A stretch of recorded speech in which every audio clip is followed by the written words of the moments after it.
fascinating one for me because the words visual effects artist are in your about section of your website, which, looking at your work, I felt like there had to be some form of approach outside of the photographic norm. So we're going to get to that. But the first thing that we always have to do is to nail down why it is that you chose photography. So why do you now find yourself in the position of being a photographer? That's a really good question. And it's a bit of a long story to kind of trace back, but in terms of like learning about photography, but not necessarily being a photographer, I learned photography ground up in art school when I was studying film.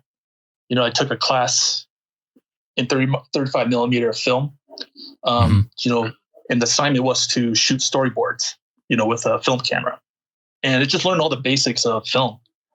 And then we shot slide films so that we can like show it in class. And basically that was it. That was like probably my main actual knowledge, grassroots knowledge of photography and basically film photography, which, I kind of picked back up recently about a year ago. So after school, I started working, got into visual effects. There's a whole, I dabbled in a lot of different things in school. But as far as like making a career and working, I got into visual effects. And while in visual effects, I pursued photography as kind of like a hobby. And my first camera was a Canon 60D. It was a pretty good camera back then. And, my basic goal was just to have fun with it and just to, supplement my creativity in what I was already doing in my professional field. Then I took a break from photography because, I kind of, I took a short break and I got back in because I was inspired to travel and I wanted to shoot a lot of cool different scenes from, different places in the world. So I did a little bit of traveling and then, and I would say it wasn't until 2018 when I decided to upgrade my camera and really see myself as a photographer. So 2 years ago so I'm pretty much out of visual effects and I was just doing something else for a living, but I kind of wanted to still pursue something creativity. So that's in a way, photography is like a continuation of what, I had aspired to do when I was in film school. And if you don't mind me asking, I don't want to start off too much going too deep. It's always good to kind of work your way in on these things. But what is it that photography gives you? Like, what is it doing for you that makes you keep picking up the camera and going out? I guess you hear this a lot. It's about documenting, your life and your experiences in life and where you are at this specific time. And I guess most of all, mainly for me, it's just personal self-expression. So there's an artistic element to it. And also in a way to connect with other people, whether they're photographers or artists in different forms or just regular people. If you meet people in different circles, you can always introduce yourself as a photographer and, talk about different subjects and, where you've been, where you've shot and stuff like that. Something I noticed with your work that sort of really grabbed me at first, it was the initial thing that pulled me in was, I think you have this, I don't know if it's intentional, and obviously I'm probably about to find out, but you have this ability to take a lot of what look like really fascinating establishing shots from movies. Yeah. So I feel like there's something really cinematic about the photos that you're taking. And it looks like we're about to be fed into a really dramatic scene or a really iconic scene. So often, are you quite influenced by cinema? Yes, absolutely. Well, like I said, I guess this is just coming from my past, from wanting to be a filmmaker myself, and actually working in film and experiencing the process of making movies. But my focus was obviously in the post-production visual effect side of things. So I got a chance to work on all a lot of different genres of movies. So I guess the type of movies I like are really dark, kind of moody. And so right. I guess if you see my work, it kind of represents some of the moodier aspects of storytelling. the use of color and stuff like that. And so that's all been influenced by the different types of like films that I've studied, and of course like just working on like certain movies that have like strong effects that'll completely put you in a different state of mind. And a lot of that stuff it's generated built through post processing, because if you just look at the raw footage, it's just boring until like someone actually like decides to edit it and then put like if it's a CG movie, they'll put like different elements into it to make it even more fascinating. Well, something with working as a visual effects artist, and I have no idea exactly how this works at all, and I find it fascinating. I'm slightly obsessed with movies myself. Obviously, the collaborative nature of it.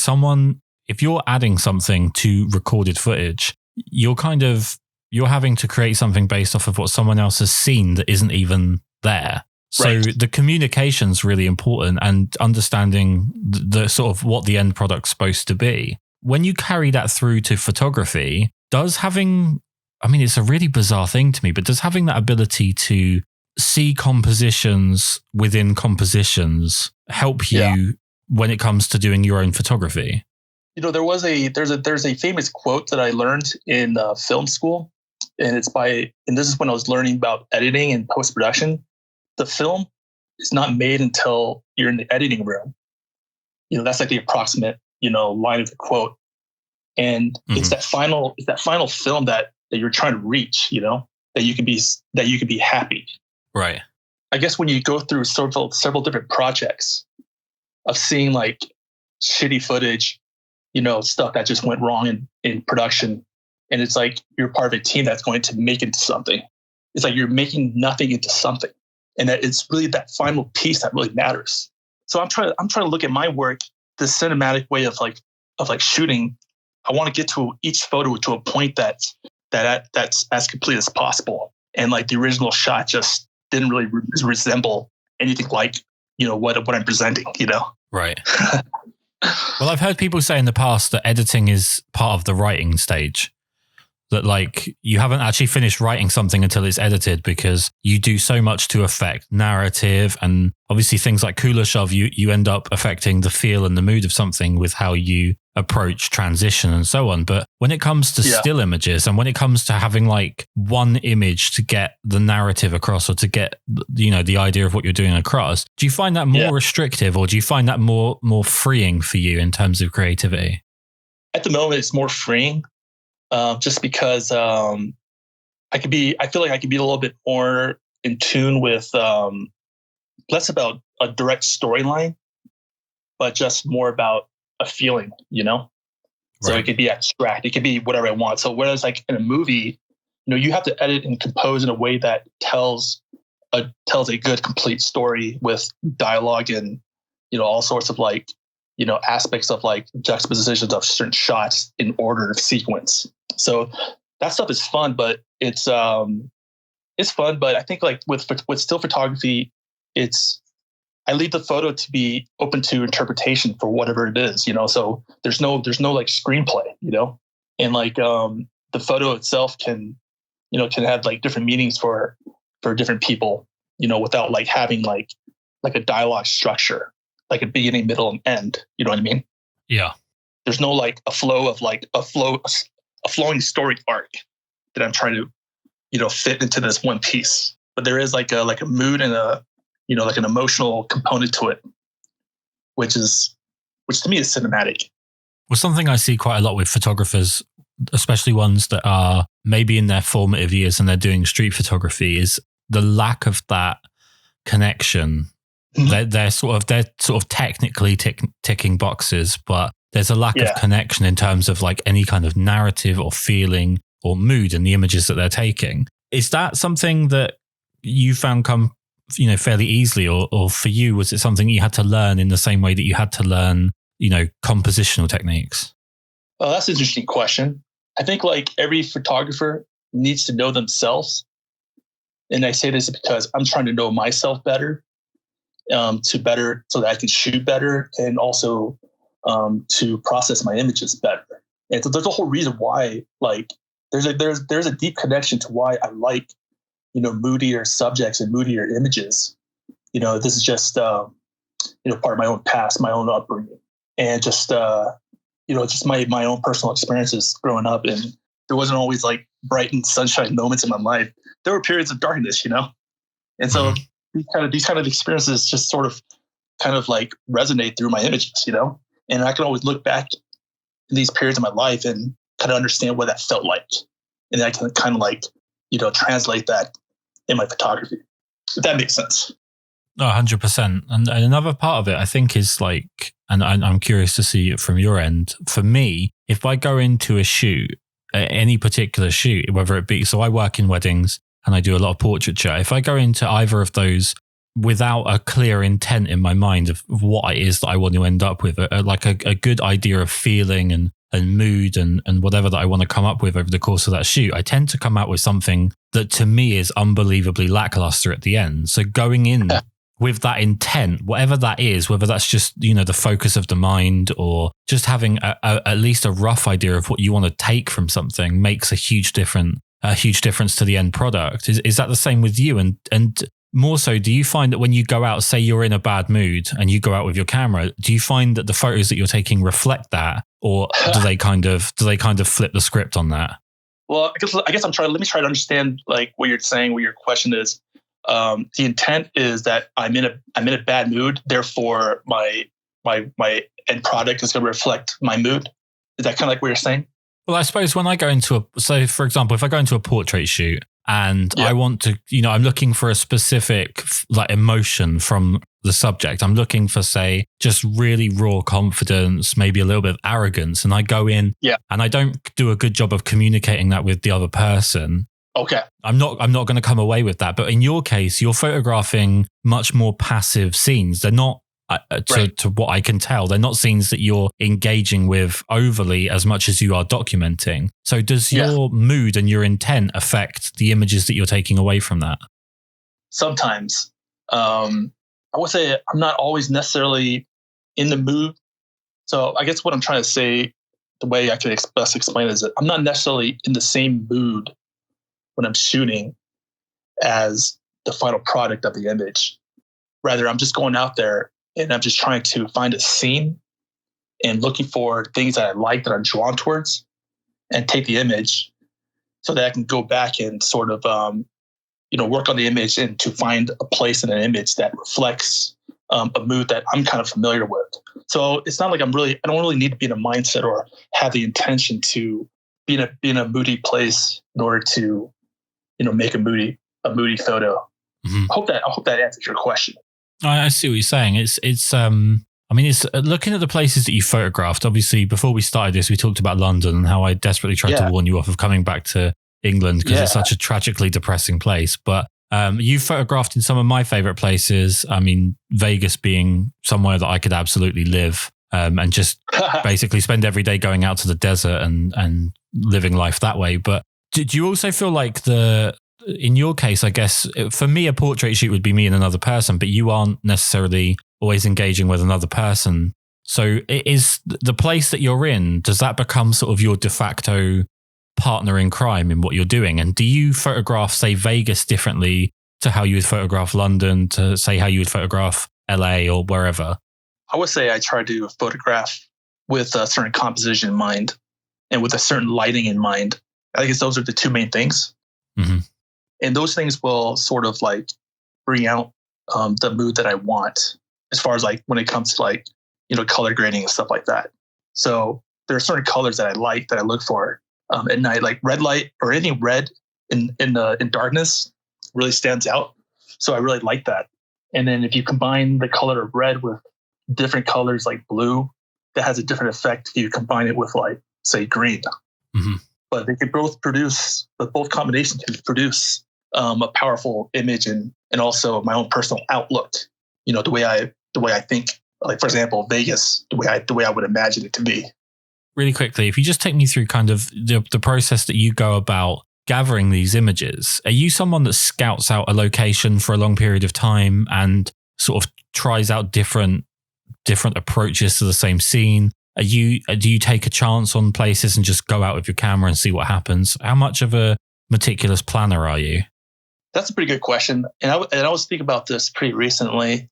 as you know, like my background is in filmmaking, and a part of like filmmaking is that there is a location scout who goes into the different places, and they take images or footage and and to present it to cinematographers and directors and producers, and to give them a sort of like an idea, a plan for for their film. So I guess in a way, I see myself kind of like that. I try to imagine like locations that would be appealing for for filmmakers or people who want to tell compelling stories through through film or just photography. And so like it's almost like I want to compile like a scrapbook of images that, in my perspective, that showcase what would make sense to create a like a moving picture or just a still image. I want to do this in real life, but just hypothetically speaking, like I could show this to like a producer and be like, hey, this is there's a great location in this city, and you can find it's a great setting for whatever film that you want to shoot. So I don't know. It's kind of like the way, I guess that's kind of like the way I handle I handle my situation when I'm in these different places. But yeah, it's just sometimes it could just be random. It's just I just go off my camera and just shoot, and then just kind of evaluate, and then go back and see if I can find something that'll be better or something I'm more pleased with, I guess.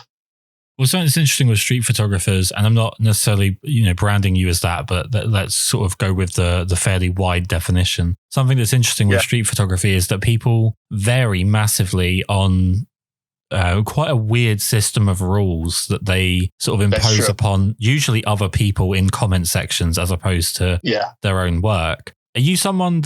Are you quite patient in a scene? Because obviously there's quite often a human element with what you're doing. Are you someone that's quite patient with a scene and that you'll wait for the right moment, and it could be a really, really long time, but you'll hunt that sort of, you'll be lying in wait? Or are you someone that you work with what's in front of you and you kind of set yourself a time limit so that you're not sort of standing still?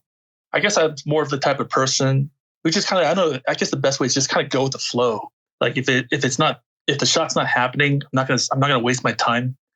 I get what I get.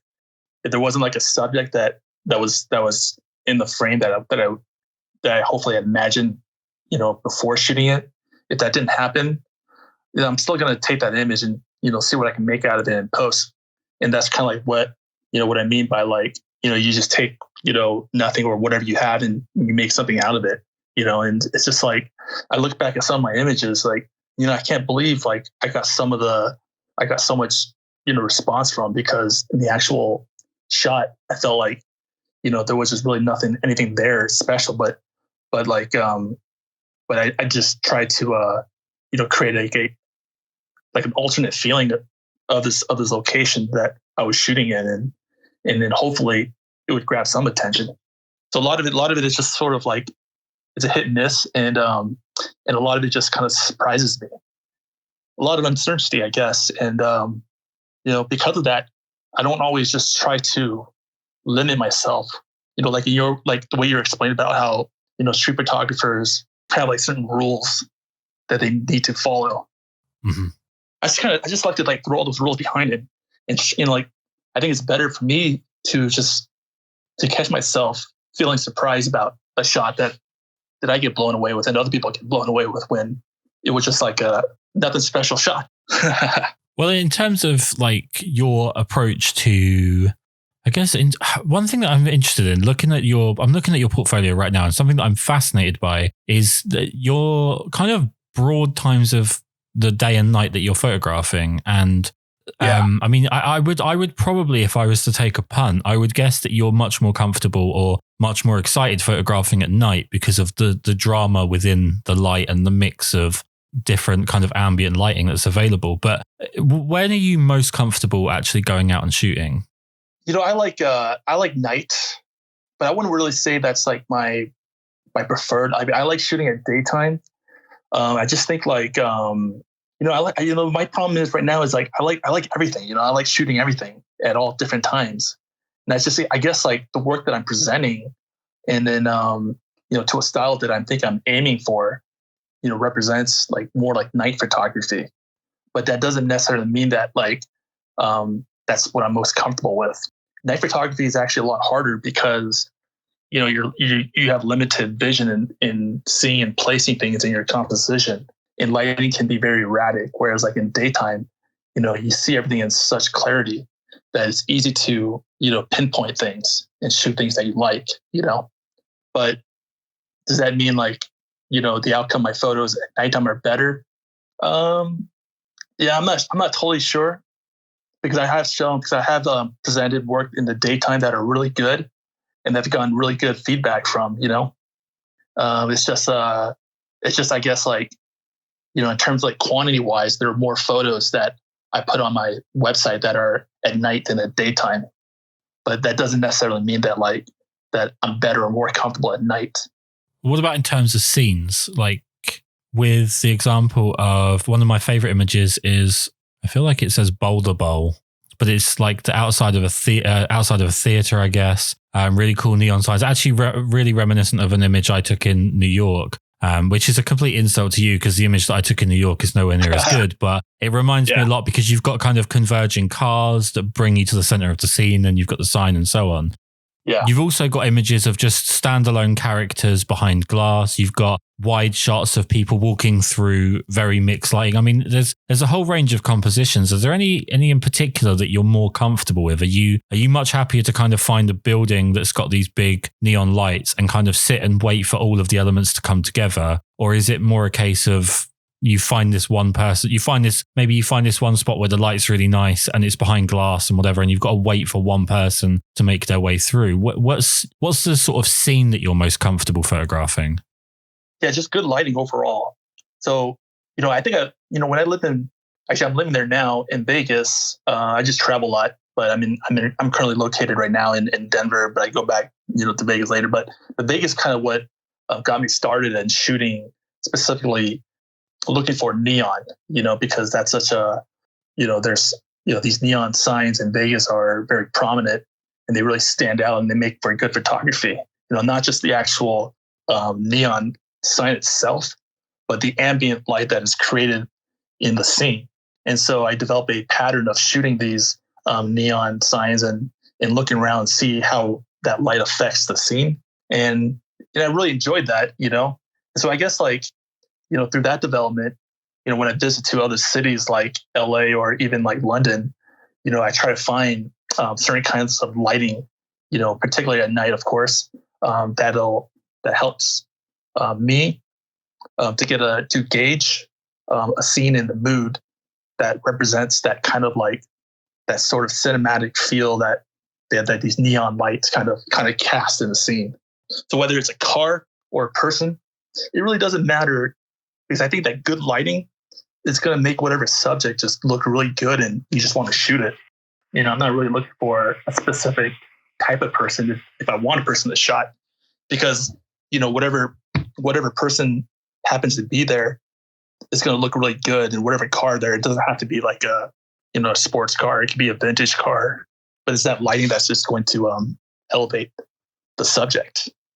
Well, I'm interested that you used the word vintage there, because something that I've found, having spoken to a lot of film photographers over the last sort of year, I guess, is that there is definitely currently a big movement of film resurgence that's entirely based around nostalgia, retro look and so on. And I've had discussions with different people. I think part of it is down to the complete lack of imagination in modern design. Everything is sort of function over forms. So nobody's particularly inspired by what we're seeing anymore.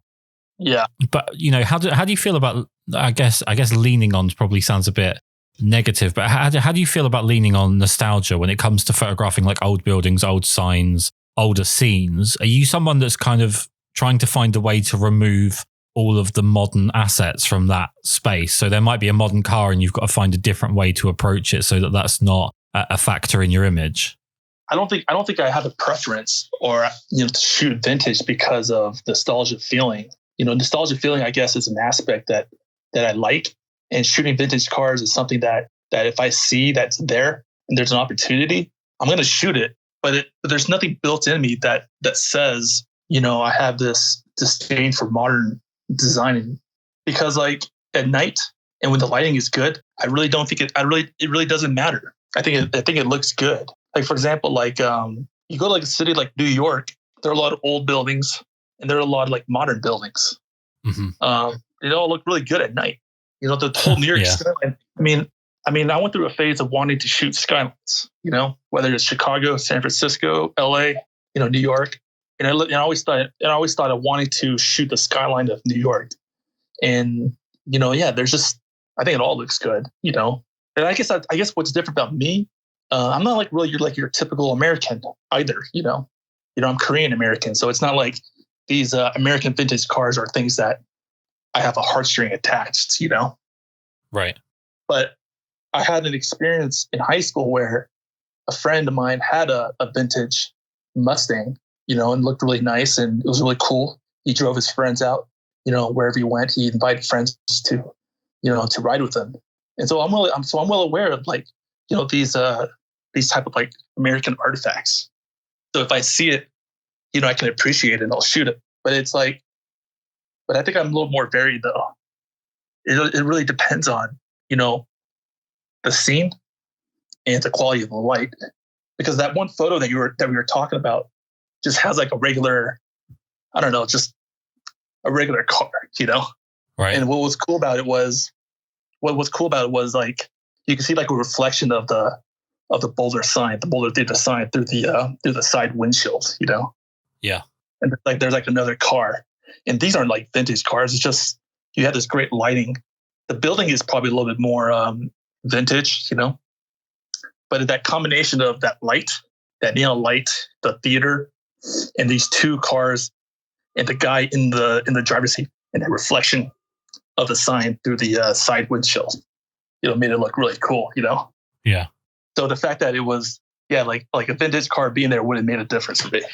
Well, I find the nostalgia, and I love America dearly. I actually have an American flag hanging that I bought while I was in California. I used to visit about 4 times a year. God knows when I'll be able to come back. But I'm a big fan of America. But as a card carrying European, we do find it really funny that, you know, there's the old joke about like history in America is like 50 years. And, you know, in my job, I photographed at churches that were 700 years old. So it's always quite fun when America has this obsession with history and nostalgia. And in England, like history and nostalgia is, you know, the idea is we all live in castles and everything here is, you know, 500 years old. So it's always been quite fun. But I don't think that film photographers would probably find photographing 700-year-old churches on film quite as exciting.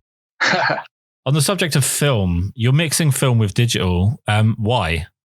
One of the things that I'm kind of always struggling with in terms of my photography is that I like to shoot everything and I like everything. So I like digital and I like film, you know, and I think I like it equally. I don't think it's either film or digital. I like both. I like the way I like the way both look, you know. In my work, like whether it's my portfolio or Instagram, I want to show my my understanding of both mediums, and you know, they both have strong characteristics. My drawback for digital is that it could look a little too real, a little too polished sometimes, you know. Uh-huh. But the benefit of digital is that there's so much more latitude of what you can do in post and editing, you know, and like transform the image, you know. Yeah. And that's really fun sometimes, you know. The thing about film, well, the weakness of film is, in my opinion, is the lack of latitude.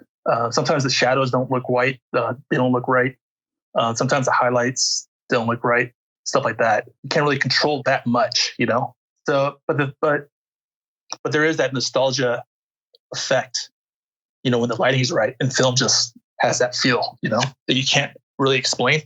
And I guess another way to explain it is, you know, when I was in film school, people always wanted to, you know, get their video footage to look like film. Yeah. You know, all the way to the point where you convert whatever frame rate, 60i interlaced to like 24 frames per second, you know, because like 24 frames per second, you know, gives that extra, you know, filmic nostalgic feel, you know. And so like, you can't really explain the difference, but you know when you see it, you know. Yeah. So that's the advantage of film, in my opinion. Do you find that the limitations, the drawbacks of a film make you photograph differently than you would with digital? Probably not. I don't know. That's a good question. Well, they're very different mediums, right? I mean, I've sort of started to take film relatively seriously over the course of lockdown that we've had over here in England, because I needed something to do other than going to the top of a very tall building and seeing if I bounce. So I picked up film and taught myself to develop film, and obviously the podcast has been another part of that. But with film, I feel like, okay, so I don't know if I'm wrong here, but I don't know how much time you spend within. One thing I do find with film is that there's a lot of people involved in the film community that make it a lot less fun than it could be by kind of imposing lots of rules and lots of ideas of what is, quote unquote right and wrong with everything that you do, that it almost feels kind of funny for people to want to go to film from digital to get away from that clinical feeling that you get from shooting digital. But you have to follow all of these kind of weird rules that have been put in place by people that, without wanting to be mean, I didn't ask, so I don't really care whether they think something should be done one way or another. Do you think that there's a danger with photography, especially with film, that you can be sort of too absorbed in what the general consensus on something is, as opposed to just doing and expressing what you want with the medium? Interesting. I guess I'm aware of that, of like those rules that you're talking about, just like how there's rules for, this weird rule for street photography, what is street photography and what is not. And I guess like I'm aware of the same situation, whether what's considered proper, film photography and what is not. But I'm kind of like the rule breaker, I prefer to break the rules and, test out the things that people preach about in both street photography and film photography, and whether I like those rules, and whether I can bend them to the point to where I like it. People say that like, well, I don't know if there is a concrete rule in film photography. What is one concrete rule in film photography? Well, I feel like, I don't know if I could probably limit it down to being like specifics, general specifics, as it were. But quite often I see the way that people talk about exposure when it comes to film. That you can post an image and say, okay, I shot this on Tri-X. Yeah. I was going for this particular look, and you'll have people tell you what you did wrong, how you can do it differently, and so on. And it's always like, people don't ever seem to want to understand intent and what the idea behind the image was before they start correcting it. And I'm just noticing that more and more with film than I am with digital. Interesting. I would ignore that kind of criticism. If it were to happen to me, if someone criticized me for not following a standard, I would just be like, who cares, If it looks good, it looks good. And if I think it looks good, and if I have a good judgment of my work and others, then I think other people would like it too. And that makes it worthwhile for me to, put it up on Instagram or on my portfolio. If I like what I produce, even if something's underexposed and I manage to, fix it in post. And that's the thing about, my background in post-production, visual effects or just editing, is that there's that common terminology of fixing it in post, because, I like the idea of making something that's just utterly crap. And if people end up liking it, well, that's awesome, man. Right. Not every one of my photos, I end up shooting look like crap and I made it better. But just like there are those instances, and I think I can rely upon, certain skills that I've acquired to make an ordinary or even a bad image and make it to like a pretty solid image, Like we said earlier, coming from a collaborative effort where you're a visual effects artist or an editor, and there's obviously multiple other people that are putting their stamp on the end product that you're putting forwards. Coming from that and ending up at the point where you are kind of your own judge and jury with everything that you're doing.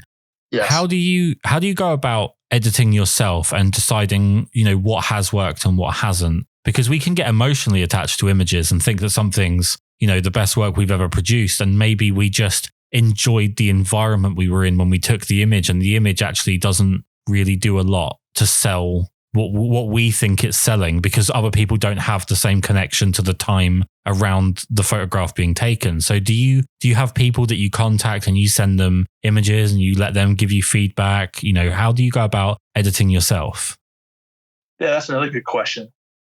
I might have a couple of friends that I know who are either photographers or artists that I might have them take a look, or just random people, other friends who have nothing to do with like photography, and see what they think, you know, if they like it.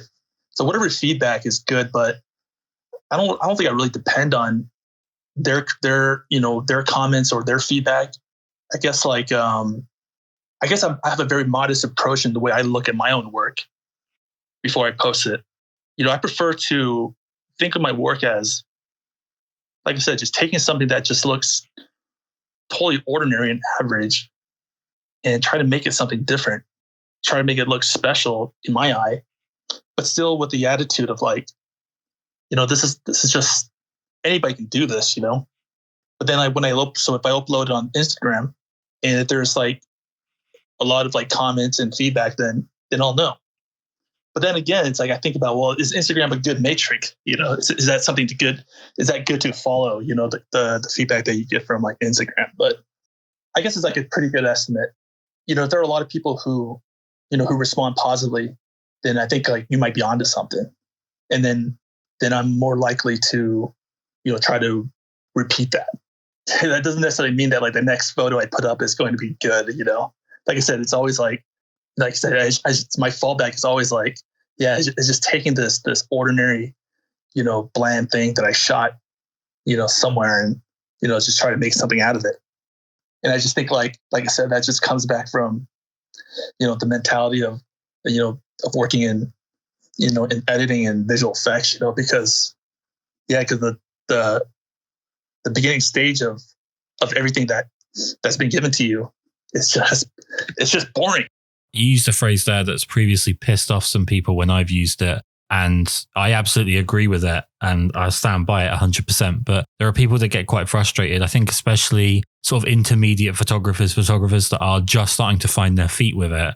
Yeah. You said the exact phrase was anybody can do this. And I've always said like photography it's like four things. It's like you have to know how to push a button, which, you know, in most cases that shouldn't be too much of a challenge. And then basically just get your head around exposure. And then from there, everything else obviously can be piled on top. But the very basic level of just being a photographer is a very, very simple thing. And I think that there are some people that get a little bit carried away with maybe social media feedback, or maybe they just are staggered by their own results, which is completely fine. But they get a little bit carried away and they kind of confuse taking relatively interesting pictures as being as important as heart surgery or, you know, curing cancer or something, when in actual fact, it's, you know, it's pushing a button on a spaceship at this point. If you're using a digital camera, you're just pressing the go button on a spaceship. Yeah, you're on point, man. Totally. Yeah, I don't feel like that raw footage that you captured is anything special at all. I just don't. Why should it be? Why should someone care about anything that I shot, you know? You know, if someone ends up liking it, then that's like, then obviously like I made a connection with that specific person, you know, and then like, if that connection happens more than once, let's say 1,000 times on an image, then, you know, I think I'm onto something. But yeah, it's just like that ability is so easy to be replicated by pretty much any photographer. Easier than ever as well at this point, because you've got like the free university of YouTube that will teach you how to do everything with training wheels on, and instantly people within, you know, 15 minutes of the first YouTube video about photography, they're already trying to put together what their rates are going to be to tell someone else to pay them to be a photographer. And that's just the nature of the beast at this point. Yeah. I always ask a couple of questions they're pretty selfish. They're just for me. And I hope other people will enjoy them, but they are basically just for me. In a self-evaluation sense, I'm always fascinated by the way people judge themselves. Yeah. What do you think your biggest sort of weakness is as a photographer? Well, I think I kind of mentioned it before. I think my weakness is that I like everything. If you were to ask me like what kind of photographer I am, you know, I'm I guess the best way to, and I actually like try to figure this out before I did this interview. I'm a digital film travel street photographer. that's a weakness, because I think in our day to day, people want to know if you specialize in anything. Mm-hmm. Like, are you special? Is your specialty travel or street? Is it film or digital? Is cinematic vibes the only thing that you're trying to do? Yeah, I don't know, but I don't think it really matters for me. I think it matters for a lot of people. And I think I'm this type of photographer because, I like to just experiment with a lot of different things, it's just, I learn, it's just knowing myself, what I like, what I think I like, and testing ideas that I think I like. And if it results in an image that portrays cinematic, travel, or street photography, then whatever it is, it's good. And then the connection is going to be made with these specific, circles of photographers, whether, however they fall in place, So I think that's a weakness. Maybe I'm too broad, But that's definitely something that I think can be true, especially when it comes to things like camera clubs and people that are kind of starting in photography, especially. It's important to have at least a general idea of a channel that you want to go down. But at least in your case, you're talking about quite overlapping genres. Like travel and street photography can overlap pretty strongly, right, without there being any particular issue or a massive skill set shift. Right. That, at least in that case, it's the way. I'm going to be the eternal pessimist because I'm English. That's who we are. That's just what we are as people. And I'm curious to know this because of your enthusiasm and your love for photography and your interest in so many different subject types. What is it that frustrates you the most about photography? Oh, that's a good question. In this day and age, photography is easy. It's so easily accessible. Like anybody can be a photographer. Everybody has an iPhone or Android phone, whatever phone. And then cameras are just getting cheaper. Every time like a new camera comes out, the previous versions are amazing cameras and they're cheap and they'll be around. Yeah, it's just like everybody's a photographer. Everybody can be a photographer, But let's say if I want to make it into a living, well, you got to compete with all those people. I got to compete with pretty much all age groups, varied experiences. Wherever they are, like completely newbies, high school, anybody can like take a phone and snap a great sunset shot. So I think that's my biggest frustration. Okay. So let me do one quick follow-up and then we'll round up. I do appreciate you taking the time. Yeah. So my final question to add on to what you've just said then is we obviously have a shared interest in photography. I'm incredibly passionate about photography. You're incredibly passionate about photography. And this is a question that unfortunately is incredibly layered. So I'm not sure if it's the best one to ask last, but do you feel like the democratization of photography, like you just said, everyone's got a phone on them that has a camera. And in most cases now everyone has a camera as well. It feels like every other person is a photographer. Do you feel like having such accessibility to photography has given us more or less great photographers than in the past? Wow. That's a good question. Can I say both? Of course. I can see arguments for both. I'm leaning more towards it's leading towards more crappy photographers. Mm-hmm. Just too much saturation. I think it's having a negative effect in the quality of work. That's what I'm leaning towards. As far as like the quantity of photographers, who will never actually, commit to caring to find out what makes a good image, that saturation is proving, in my opinion, to be a limiting factor.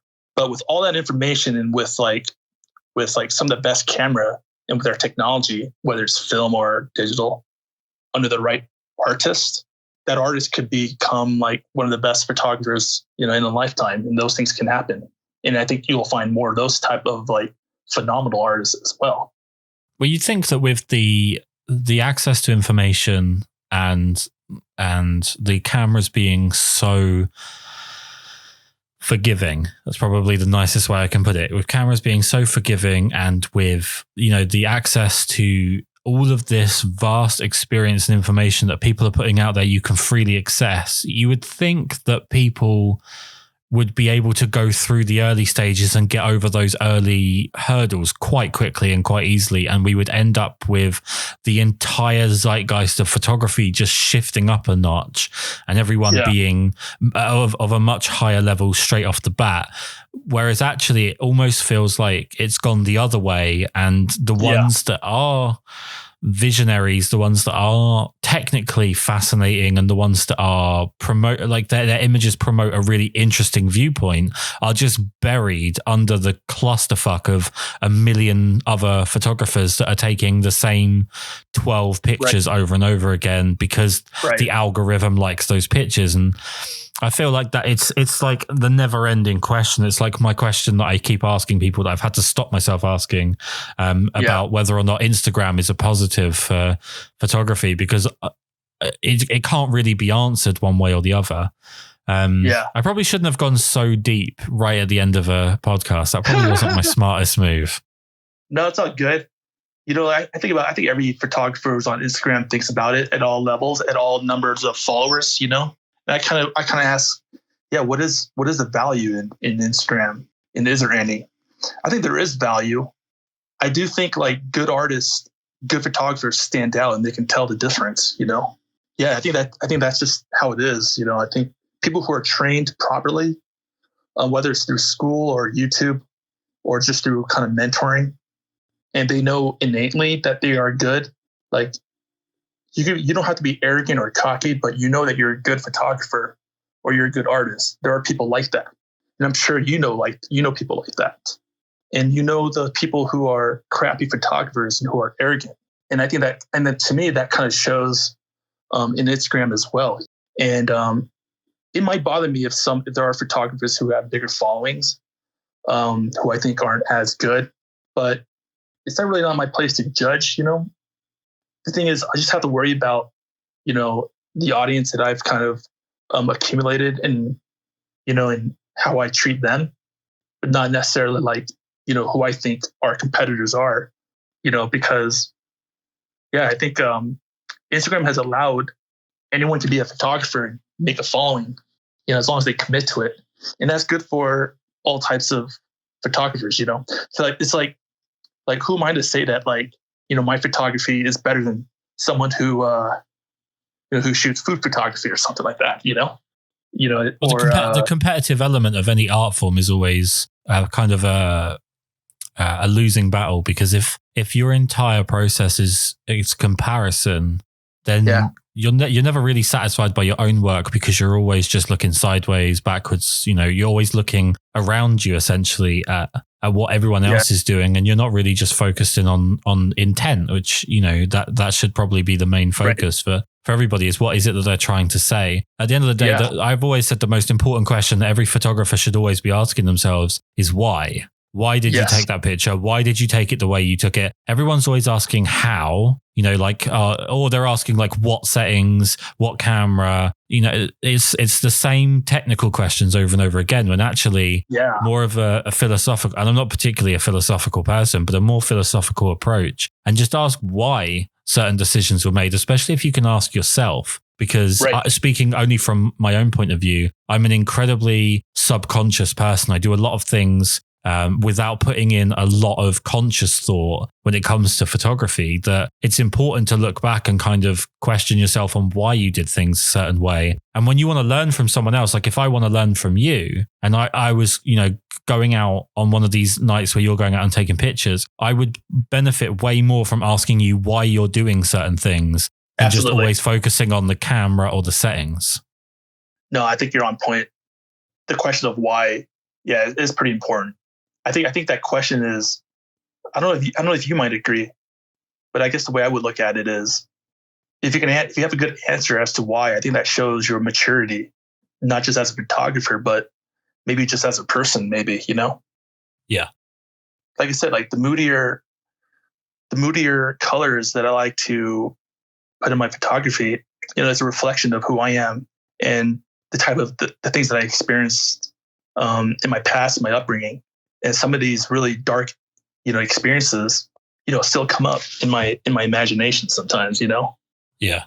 And so that question of why is, well, who are you? Do you know yourself? Do you know who you are? And that's what I'm always trying to build on in my photography, because, you know, I have this really, this strange past, you know, that I can't shake. I can't like get rid of. It's always part of me. There's nothing I could do to change things that I've done in the past. as a result, I'm not inclined to go out there and shoot bright, lovely subjects that always puts people in a happy mood, you know? Mm-hmm. So yeah, I'm just, I want to know myself more, and I want to connect with other people in the way I know myself. To your point there, I definitely think that you said about it kind of shows the maturity. I feel like the more comfortable you are as well as a photographer, or not just a photographer, but just in anything that you do, the more comfortable you are in answering why you did something the way you did it, why you made the decision that you made, the more comfortable you are with that. It's not just a sign of maturity, but it's also a sign of being a little bit more comfortable in your process, I guess, and feeling more comfortable within your own skill set, feeling more comfortable within your own decision-making ability. And it's just, when you hit that, a lot of people talk about comfort zones being a bad thing, but I feel like comfort zones aren't a bad thing in terms of being comfortable with at least understanding where your strengths and weaknesses lie, where your preferences lie, and the way that you go about making decisions based on those things. You can always improve on them, but understanding yourself is a big, important factor in getting the most out of what it is that you're trying to do. Right. Totally, man. Absolutely. We went super deep right at the end there, which was fun. I enjoyed that. It's always the fun part about it is I seem to leave the deep questions either for right at the beginning or right at the end, because I know that one of my weaknesses is that I'm not the best podcast interviewer, but that doesn't matter. We had fun. Yeah, absolutely, man. The most important factor with the podcast, the reason that I do this, the reason it exists, is that I basically just want to force other people to like things that I like. So we're now going to tell everyone where they can go to see your amazing work. So Instagram, website, and so on. Where's the best place for people to find you? Instagram, Marvin J. Lee. And then my website is marvinjlee.com. Very simple, very straightforward. I love it. Thank you so much for taking the time to talk to us. All right. Thank you, Kris. And I appreciate, all that you're doing.